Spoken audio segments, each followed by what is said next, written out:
The Panther was the pride of the Littlefield collection. You may have been familiar with this vehicle from seeing it on the TV show Tank Overhaul.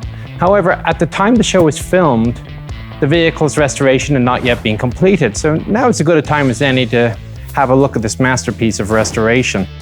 The vehicle itself was completed just prior to Mr. Littlefield's death to cancer. He did get to drive it, and it is his crowning glory. The search to develop a replacement for the Panzers III and IV started in 1938. The brief the engineers were given by Inspectorate 6, the department in charge of acquisition, was actually very broad. It simply said, make it better than the previous tanks and don't make it over 20 tons. As a result, the engineers were free to start developing new technologies which eventually found their way into the Panther.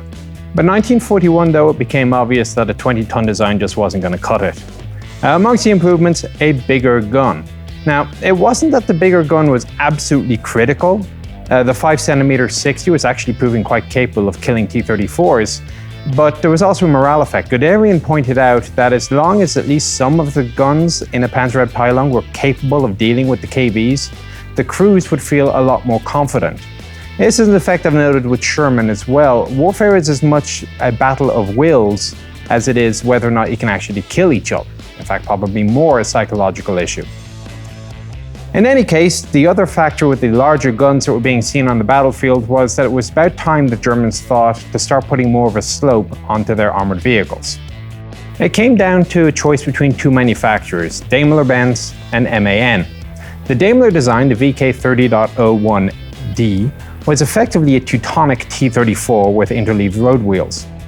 The MAN design was a little bit more complicated, and they weren't entirely sure how well it would work out. Hitler thus approved the Daimler-Benz design for production. However, a special commission was set up to really thoroughly investigate the two designs a little bit more, and they convinced Hitler unanimously to change the decision that the MAN design was better suited for the German situation, not least because it didn't have to wait around for the production of the turrets and motors. And thus Panther was born. It had a fairly inauspicious start to its career, a lack of reliability being chief amongst the problems. Over time, the design was changed a little bit, the initial model Aus D being replaced by the Aus A with Panther number 831. The A model was basically an all-new turret installed onto an effectively unchanged D, and the vehicle behind me is an A. We'll do this, of course, usual manner. Exterior first, hull and turret, and then we hop inside and we get to see what the crew got to play with.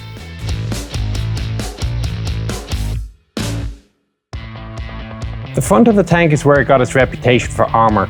8 centimeters at the top, 6 down below. Although by the time the Panther A's were in production, they were no longer being face hardened. Detail points, only one headlight now as opposed to 2 on the earlier versions.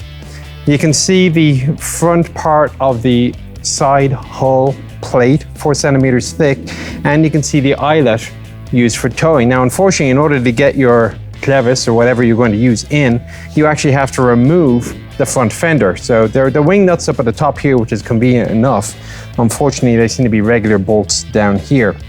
Once you have this off, you can then attach your tow hooks, tow ropes, what have you. Moving a little bit further in, the driver's direct vision port eventually was removed, but obviously by the time this vehicle was built, it was still being used.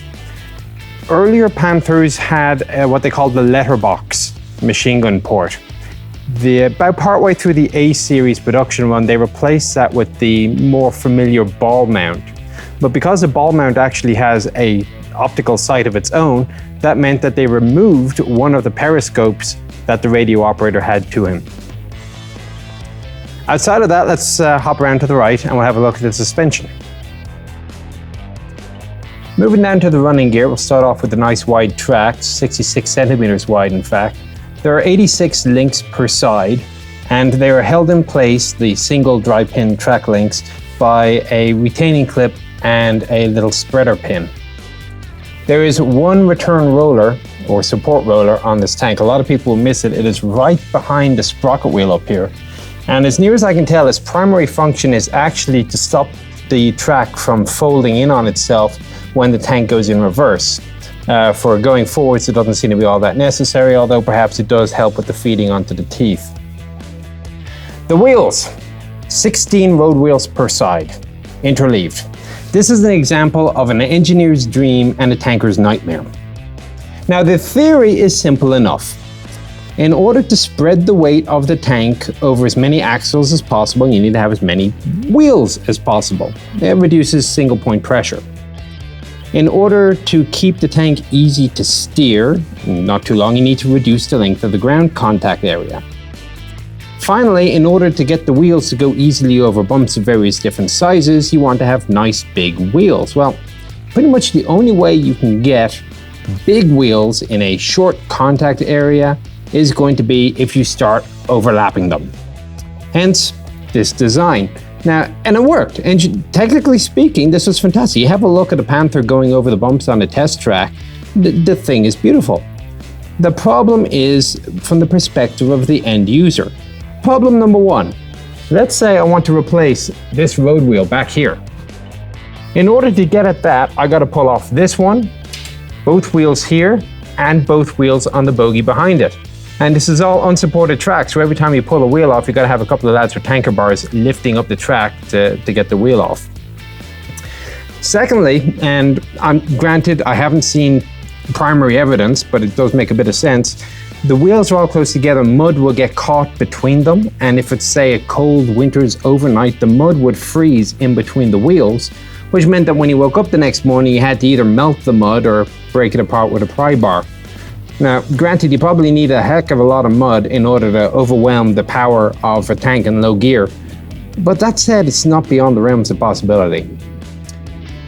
The bogies themselves, the inner ones are also the ones which are primarily used for the guide horns. There are 2 horns on each track link.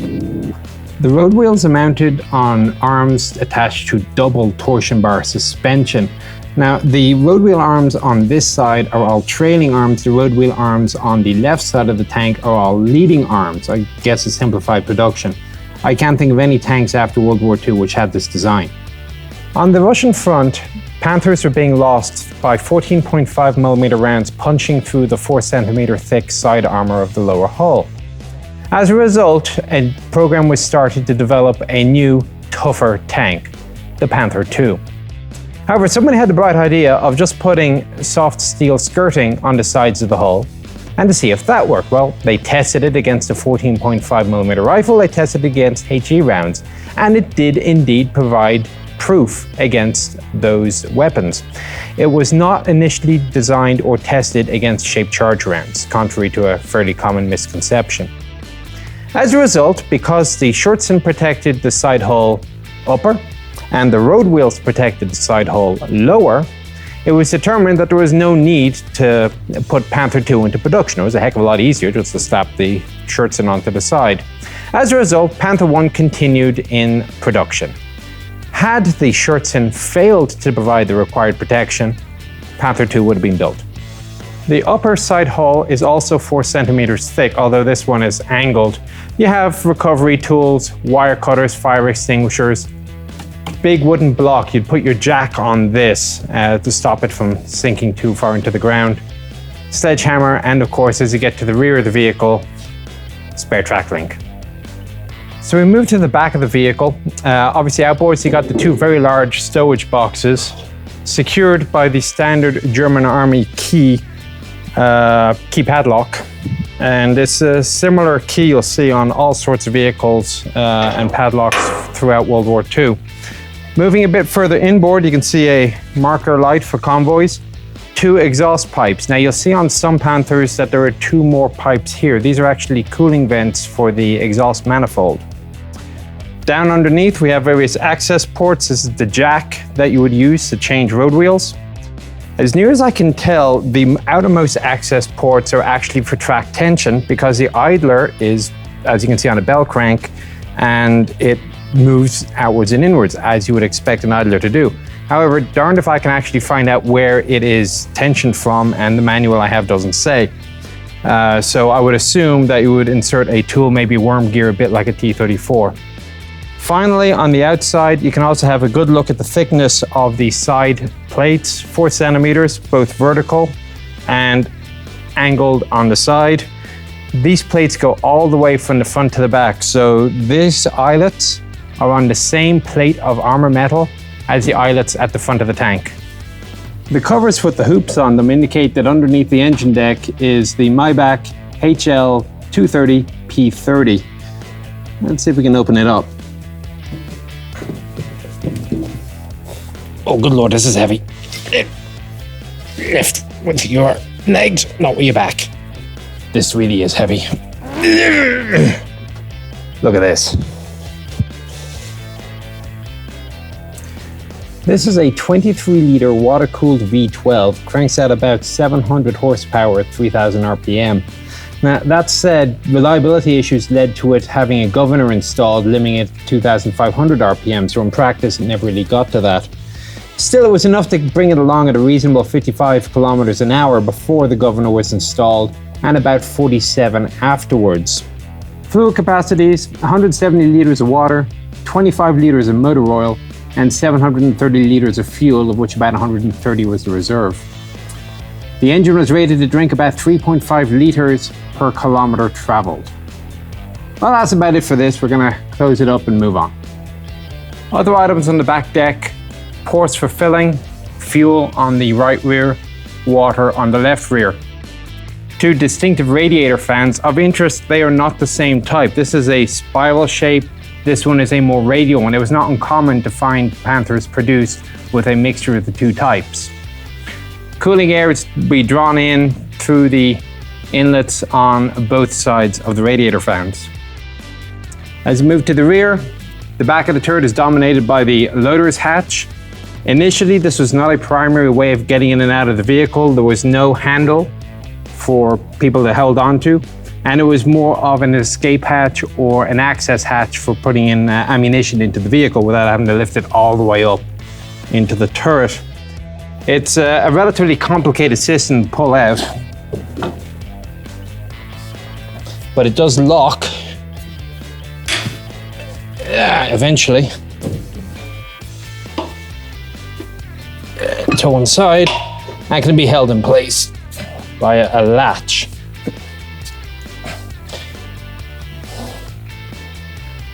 Also, while I'm at the back here, I'll take the advantage to talk about the Zimmerit. It's the anti-magnetic mine paste. I don't seem to recall that people can exactly remember what goes into it. It's sort of a mix of concrete, zinc, and a few other things. Combined with the rough texture, it's designed to make it very difficult to attach magnetic mines to the vehicle. Now, it turned out that pretty much the only people that use magnetic mines in Europe were the Germans. So it's a case of protecting against something that wasn't necessary. Combined also with the fact that there were reports coming in that it was an additional fire hazard. In September 44, the German army decided it just wasn't worth putting Zimmer onto the vehicles anymore. And so they ceased using it. The other thing what I'm talking about here is the color scheme. Most Panthers left the factory dark yellow, and the browns and greens were added by units in the field. In September 44, they gave up doing this. They simply left the factory in the red oxide primer, and the units in the field were to apply all three colors to their taste once they received the vehicle. The turret roof is relatively sparse. The first thing you'll note is the total lack of a loader's hatch for him to use ordinarily. He's pretty much confined to that one on the back wall. This is the self-defense grenade launcher. It was installed to replace the pistol ports which had been drilled in the sidewalls in earlier versions of the vehicle. Forward we have the loader's periscope, his only way of seeing what's going on in the outside world. You'll notice angled off a little bit to the side, which makes a bit of sense since you would expect that the gunner is going to be looking forward anyway. After all, that's where his sight is. And finally forward of it is the ventilator used for the turret ventilation system. Next we're going to have a dive inside the cupola and we'll see what the inside is like.